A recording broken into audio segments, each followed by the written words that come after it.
Olá a todas e todos, estamos iniciando agora a nossa terceira unidade, e nessa terceira unidade o objetivo é desenvolver o que foi pensado por aqueles organizadores originais que a gente observou ao longo da segunda unidade. Então nós tínhamos ali Kant, Schelling, Fichte, Hegel, pensando sobre a dialética e organizando o que seria o pensamento dialético, e agora a gente vê desdobramentos desse pensamento dialético ao longo da história da filosofia e também de algumas outras ciências que estão associadas.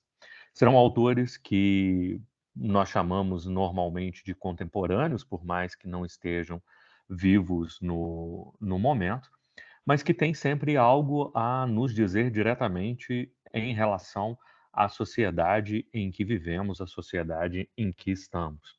Nesse primeiro momento, trabalharemos com Marx e Comte, que representam, à sua maneira, duas posições de resposta àquilo que o Hegel propõe como uma dialética que envolve a história e o espírito.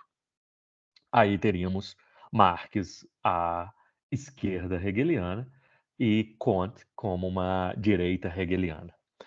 Para a gente revisar, relembrando, dialética envolve a tese, a antítese e a síntese, de uma forma que, para Hegel, a síntese já reflete uma tese originária, tudo surge do espírito e se desenvolve ao longo da história, visando nada mais do que a própria completude do espírito, um pensamento que pensa a si mesmo, um pensamento que se autorreflete, um pensamento que é metapensamento, pensamento de si próprio. Essa estrutura de que as coisas começam no espírito, chocam-se com a antítese da natureza para gerar um espírito ainda mais amplo, representa a forma como o Hegel propõe a sua dialética do espírito, que vai ser observada tanto pelo Comte quanto pelo Marx, ambos autores que estão na base do surgimento das ciências sociais. Pelo lado do Comte, ele vai observar que a sociedade segue uma trajetória de progresso constante. Então, nós teríamos um primeiro momento, uma primeira etapa da vida social, que representa uma tese, a qual irá se contrapor uma antítese, que veremos como que elas são na sequência, para chegar até uma síntese que tem elementos tanto da tese quanto da antítese. Síntese sempre relacionando as duas coisas, mas não necessariamente da forma como Hegel pensava, no sentido de ter um espírito primordial que vai, este espírito, tornar-se mais completo. No caso do Comte, a primeira fase, a primeira etapa da sociedade não é algo tão positivo. Ou seja, o que ele está dizendo é que vai haver um progresso constante. Se vai haver um progresso constante, significa que a primeira etapa é pior do que a segunda, que é pior do que a terceira. Sempre em direção a algo superior. E já Marx vai identificar uma luta de classes constante e que esta luta de classes é que leva o desenvolvimento da sociedade. Dito na forma da dialética hegeliana, há um grupo social que se apresenta como tese, normalmente representado pela elite. Este grupo é o grupo de elite. A este grupo que apresenta-se como tese contrapõe-se uma antítese, um grupo que quer derrubar este grupo de elite, quer substituir este grupo de elite. E depois desta tentativa de derrubada, forma-se uma nova síntese, que, por conseguinte, numa sequência histórica, representa novamente uma tese que vai se configurar como elite, que gerará uma antítese, que vai propor futuramente uma nova síntese, e este movimento, de acordo com Marx, é uma constância, mas que precisa ser eliminada, e para isso ele propõe a estratégia do comunismo, né? Pois bem, em Marx, então, não há uma dialética ao modelo hegeliano de uma dialética do espírito. Pelo contrário, ao invés de ser algo abstrato e espiritual, é algo material. É o que chamamos de dialética histórico-materialista. Essa dialética histórico-materialista, de acordo com os textos do Marx e do Engels, né, escrevem juntos boa parte da sua produção, não explica a praxis a partir da ideia, explica as formações de ideias a partir da praxis material. Ou seja, Kant compreendia que a nossa prática, a nossa vida cotidiana, é desenvolvida a partir de uma ideia original, de um eu original, que é, a priori, está fora dessa estrutura prática. Enquanto os nossos amigos Marx e Engels vão dizer que não. As coisas são fundamentadoras de ideias. É na prática, na vida, no dia a dia, no cotidiano, na história, portanto, que se desenvolvem as ideias. E não são as ideias, o espírito, o eu, Deus, que vai gerar a praxis. Ele inverte a forma estrutural do Hegel. Por isso ele é uma esquerda hegeliana. Ele está partindo da proposta hegeliana, ele parte de uma dialética do Hegel, mas enquanto Hegel diz tudo começa em um eu primordial abstrato, o Marx está dizendo esta ideia, que se pode pensar abstrata, é fundamentada, é escrita, é desenvolvida a partir da praxis. Por isso tem uma contraposição clara ao Hegel. Para a massa dos homens, isto é, para o proletariado, não existem essas representações teóricas. Isto é, espírito de um tempo. O proletário vive a praxis. O proletário não vive este espírito ao modelo hegeliano. E daí vem, portanto, que este proletário que não vive essa perspectiva espiritual hegeliana sofre a ideia de que a ideologia, as ideias, o espírito deve se contrapor a eles, deve se impor sobre eles, e essa perspectiva só pode vir, se não vem do próprio espírito, de acordo com Marx, não vem, só pode vir da classe dominante que quer manter-se dominante, quer manter a sua proposta como sendo a única viável. E aí dizem Marx e Engels. As ideias da classe dominante são, em todas as épocas, as ideias dominantes. Ou seja, a classe que é o poder material dominante da sociedade é, ao mesmo tempo, o seu poder espiritual dominante. É como se ele estivesse invertendo a jogada ao dizer: não existe aquele espírito, tal qual Hegel propunha, que se coloca sobre a vida prática das pessoas. Existe uma vida prática que, para manter uma classe dominante, cria a ideia de um espírito. E aí nós teríamos uma sequência de teses dominantes, às quais se contrapõe uma antítese como revolucionária e para a qual se apresenta uma síntese, teoricamente, algo que vai se desenvolvendo ao longo dos milhares de anos. Senhores e escravos aos quais se contrapõem servos e senhores feudais. Então há uma relação de tentativa de liberdade que é podada posteriormente, mas que já representa uma revolução em relação ao modelo anterior de escravidão. a qual vai se contrapor novamente uma classe burguesa como revolucionária, mas que volta a se tornar uma elite que deve ter uma contraposição. Essa contraposição aparece novamente como proletariado, até chegar ao que o Marx e o Engels propõem como um fim dessa estrutura de luta de classes, uma tentativa de eliminar a luta de classes, e para esta eliminação da luta de classes, compreendem que é necessário eliminar as próprias classes. Então, a ideia, a proposta de um comunismo é uma proposta de eliminação da luta de classes através da eliminação da existência das próprias classes.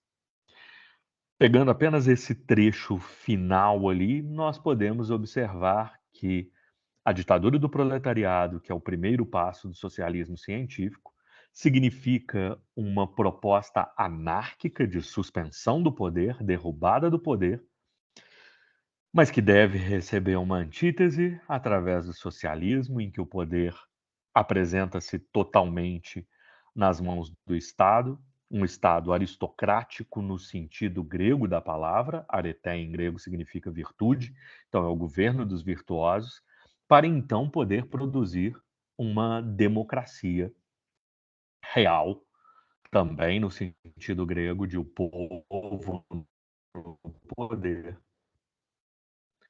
como socialismo, que é esse passo em que o Estado domina todas as coisas, é um passo fadado a ser derrubado, porque representa apenas uma antítese.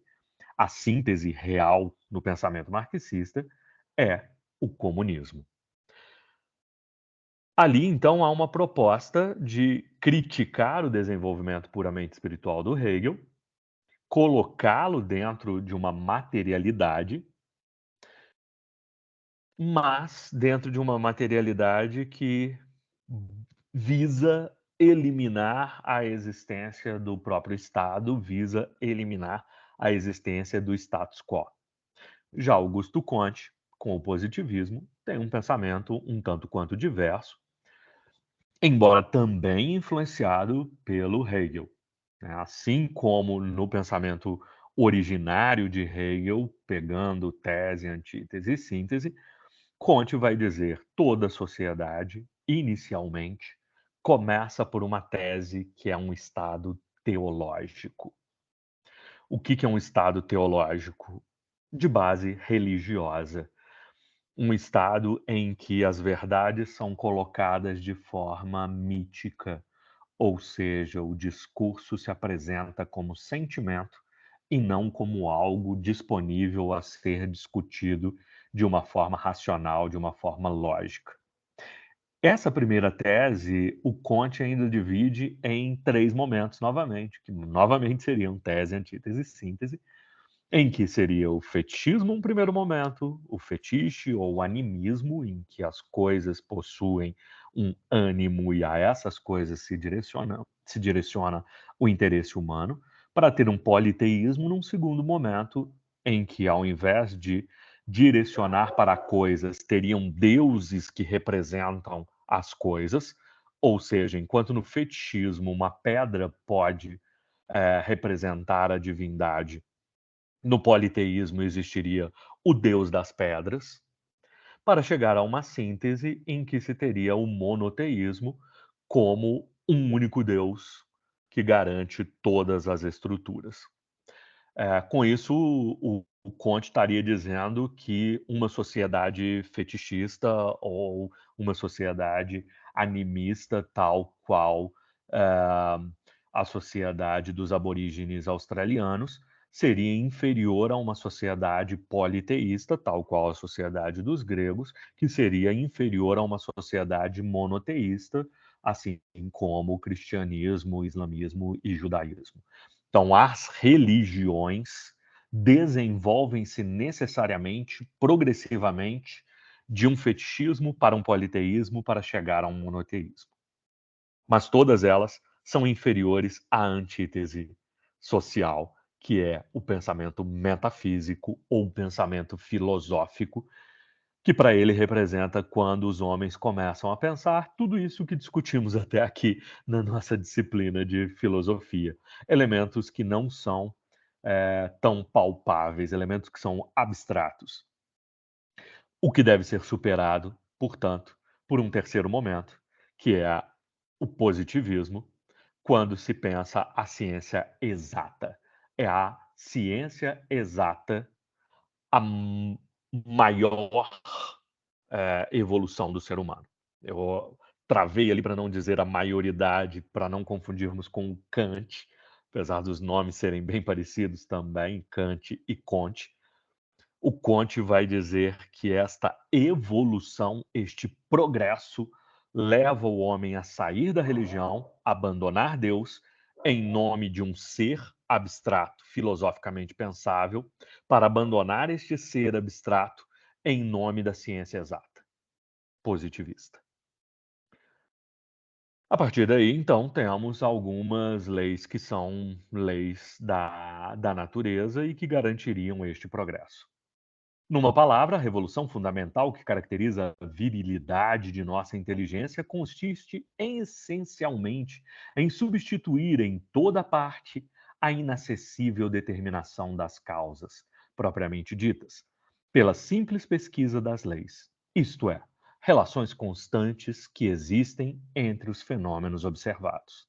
Essas relações representariam o progresso, essas representações representariam o último estágio da evolução humana. O verdadeiro espírito positivo consiste, sobretudo, em ver para prever, em estudar o que é, a fim de concluir disso o que será, segundo o dogma geral da invariabilidade das leis naturais. Aqui, portanto, Comte também separa-se do Hegel de forma bastante clara, deixando o Hegel com aquela evolução espiritual e pensando uma evolução, um progresso que é material, guiado por leis da natureza. Nesse sentido, ele está próximo ao Marx, ambos pensando histórias naturais, mas enquanto Marx pensa uma evolução social que leva à dissolução de um Estado, Hegel leva em consideração a manutenção e a sequência das leis cada vez mais. O que nos levaria a uma evolução coletiva, vivida em sociedade. Nossas concepções devam ser consideradas como tantos fenômenos humanos. Tais fenômenos não são simples e individuais, mas também e, sobretudo, sociais, porquanto resultam, com efeito, de uma evolução coletiva e contínua de cujos elementos e fases são essencialmente conexos. Por isso, o positivo representa o real, maturidade em oposição àquilo que era fantasia de infância, e por fantasia de infância, o Comte está dizendo tanto as religiões quanto a filosofia seriam fantasias de infância, e a maturidade é representada pela ciência exata. O útil, pragmático, utilitarista, em diferença, em detrimento do ócio estéril. Filosofia depende do ócio, depende de ter tempo para pensar em coisas fúteis, em coisas que não trazem resultados práticos imediatos. Religião depende de ter um tempo para o ócio, um tempo para rezas, meditações, orações e etc. Pragmatismo é válido o que tem utilidade prática apenas. A certeza, enquanto a harmonia lógica se separa de debates intermináveis, não é para levar debate filosófico ou debate religioso, que não vai levar a lugar algum, mas levar em consideração apenas aquilo que logicamente pode ser concluído pela sua utilidade. Precisão, as leis, manutenção das leis, e aí diverge também do pensamento marxista, em detrimento da autoridade. Então, não é um pensamento por autoridade, como seria, inclusive, o pensamento do socialismo, colocar a autoridade da aristocracia à frente eh, de toda a população. Ali, o Comte pensa exclusivamente em leis.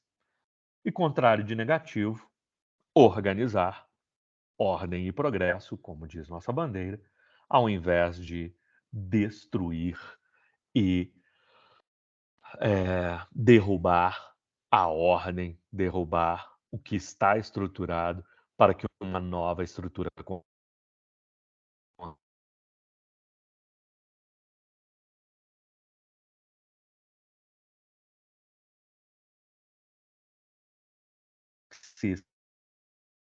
para então chegar-se a uma vivência comunista de fato.